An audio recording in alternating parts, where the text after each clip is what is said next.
Dans la ville pittoresque de Poissy, non loin de l'animation de Paris, se trouve un joyau caché d'histoire et de beauté naturelle, le parc Maisonnier.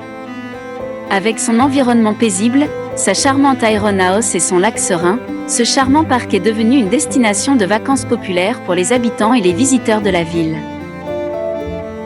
Joignez-vous à nous pour un voyage dans le temps et explorer le riche patrimoine du parc Maisonnier. Le parc porte le nom de Jean-Louis-Ernest Maisonnier, célèbre peintre et sculpteur français du XIXe siècle. Né à Poissy en 1815, la passion de Maisonnier pour l'art et la nature l'a inspiré à créer une réserve unique qui combinerait son amour pour les deux. En 1850, il achète le terrain qui deviendra plus tard le parc Maisonnier. La vision du parc Maisonnier était non seulement de préserver la beauté du paysage naturel, mais aussi d'incarner son talent artistique. Il a conçu un paysage pittoresque décoré de sculptures et de sentiers magiques, créant un cadre idyllique pour que les visiteurs s'immergent dans l'art et la nature. L'une des caractéristiques les plus frappantes du parc est la célèbre aéronauce, un chef-d'œuvre architectural qui captive tous ceux qui le voient. Ce magnifique bâtiment témoigne du savoir-faire de l'époque. Sa construction complexe et ses détails délicats témoignent du génie artistique de son créateur.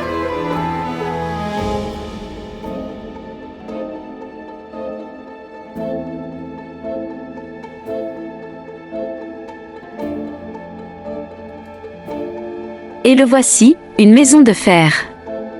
La maison de fer, ou maison métal de Poissy, est l'une des 10 maisons en fer répertoriées en France qui ont été construites selon le procédé d'emboutissage de tôle de Joseph Danlay. Construit en 1896, il a été occupé jusque dans les années 1980. Il était à l'origine situé à la sortie de L, à 14 mais a été abandonné après expropriation et a subi d'importants dégâts avant d'être démoli. En 2016, il a été démonté par les services techniques de la ville de Poissy puis remonté dans le parc Maisonnier pour l'installation d'un centre d'interprétation de l'architecture et du patrimoine, inauguré le 19 septembre 2020.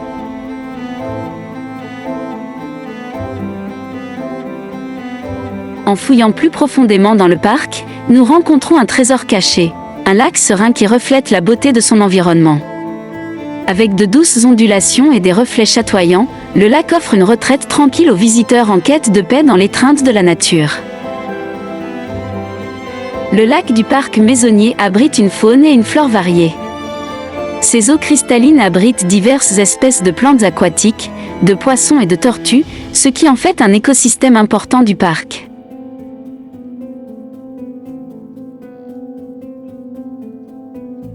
La coexistence harmonieuse de la nature et de l'art crée une atmosphère unique qui attire les amoureux de la nature et de l'art.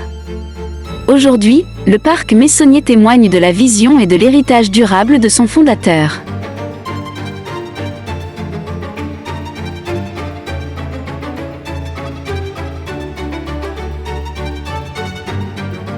Son paysage méticuleusement préservé, son impressionnante maison de fer et son lac serein continuent d'enchanter les visiteurs, les transportant dans une époque révolue de beauté et d'inspiration.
En nous promenant tranquillement dans le parc, nous avons imperceptiblement passé tous les chemins et allées du parc, mais ce n'est pas la fin. Aujourd'hui nous avons un autre voyage dans un autre parc, le parc du Château de Villiers. Ce parc est à proximité, nous n'avons donc pas pu nous empêcher de regarder ici.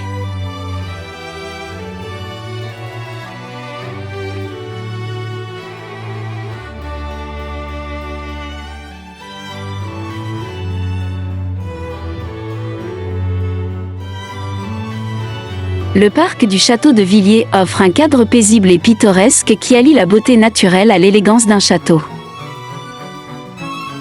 Le parc tire son nom du château de Villiers, un manoir seigneurial. Le château lui-même est un joyau architectural et est le centre du parc. Le parc dispose de jardins soigneusement aménagés qui créent un environnement calme et relaxant. Les visiteurs peuvent se promener le long de sentiers bordés de beaux arbres, de fleurs et d'espaces verts bien entretenus.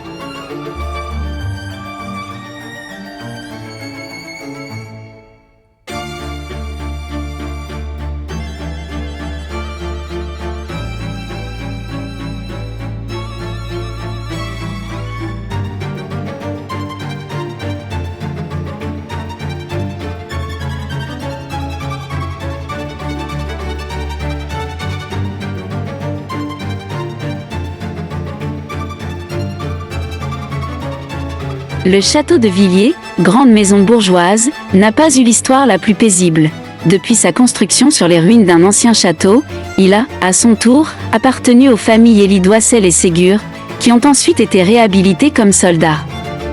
Un hôpital pendant la guerre en 1870, avant de devenir la propriété de la société Kuhlmann, qui en fit une maison de vacances pour les enfants de ses employés, avant d'être finalement racheté par la municipalité en 1976. Contrairement au parc et à la petite ferme située à l'entrée, il n'est pas ouvert au public, mais on peut observer sa gracieuse façade néoclassique et ses magnifiques toits mansardés. La serrure est constituée d'un corps principal, encadré symétriquement par deux corps légèrement saillants. Le toit mansardé est encadré d'une corniche taillée en créneau et orné en son centre d'un grand fronton semi-circulaire surmonté d'un petit fronton triangulaire et flanqué de deux ailes de bœuf. Deux statues féminines d'inspiration antique sont placées dans deux niches de la façade. La décoration intérieure est l'œuvre du menuisier pisciacé Arsène Lemaître. De la bibliothèque, également ornée de boiseries, on aperçoit le parc à travers les vitraux.